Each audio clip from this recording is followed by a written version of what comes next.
Let's begin our discussion of social psychology by focusing on attributional processes.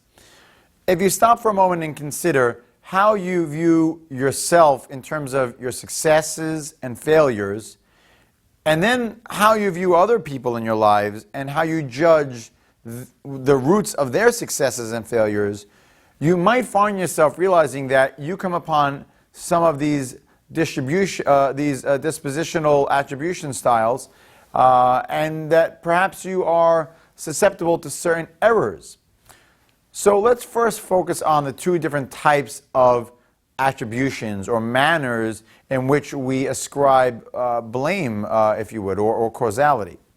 The first method is the dispositional attribution. This is when we attribute the causes of either good or bad things that we do to internal reasonings or to traits that I have.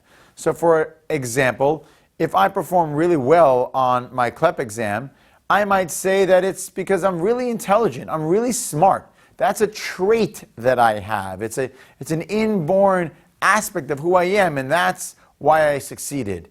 Or maybe if I'm playing a sports game and I have a really fantastic game, I might say, you know, I did great. I crushed it because I'm awesome. I'm great. I'm such a good ball player.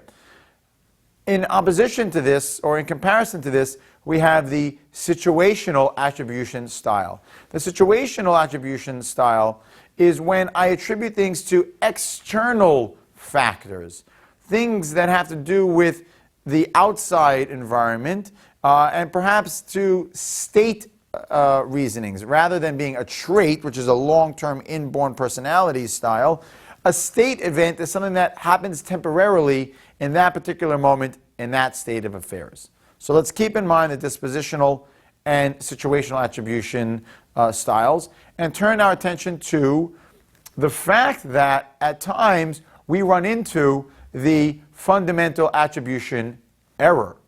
Now, this error occurs when we assume that other people's behaviors are due to dispositional reasoning, and we minimize the role of situational factors. So, for example, I might say that a friend of mine who did not do well on the CLEP exam, I'm going to say, well, they didn't do well because they're not intelligent, because they're not smart, they're lazy. I'm going to say they didn't do well because they're lazy. But I minimize the fact that the week that they took the exam, they had the flu. The flu is an external situational factor, but I usually make this error when I think about other people's behavior, and I minimize the external factors, and I minimize the external factors, and I accentuate the internal reasonings behind their behaviors. And this is, if you think about it in your own lives, you'll find that you do this to your parents and to your siblings. You're quick to blame them on their traits and say it's because of them being this or that, and you're not taking into account the external factors. Now, one other error or bias that occurs is known as the actor-observer bias. The actor-observer bias is stating that when I am the actor, when I'm the individual in question, I really focus on the external factors that go wrong, and I minimize the internal factors. So a classic example is if I'm taking a walk on the sidewalk, I'm walking, all of a sudden I trip.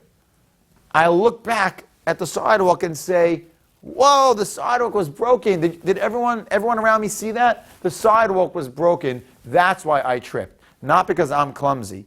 And then I'm walking, and I see someone else trip.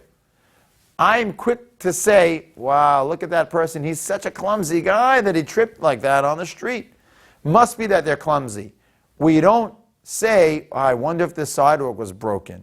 I wonder if there was an external factor that got in their way.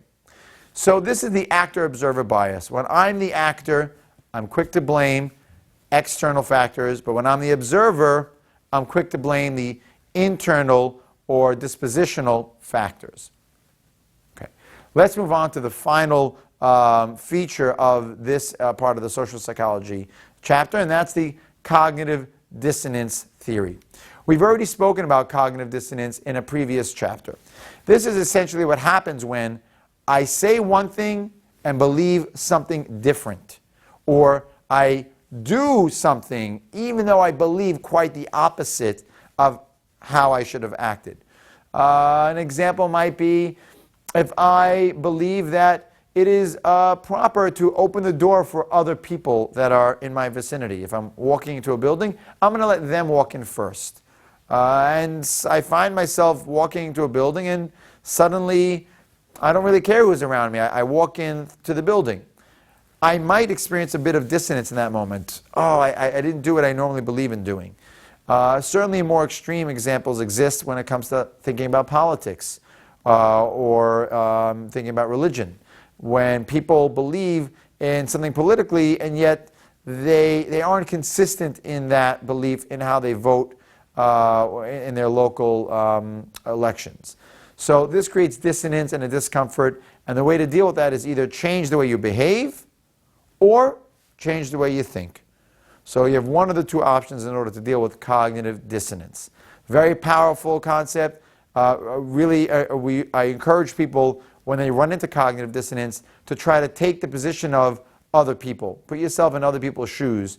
Take the opposite position of how you believe and actually get into a role-play debate, and that can help you really appreciate other people's perspectives and help you cope better with these cognitive dissonance issues.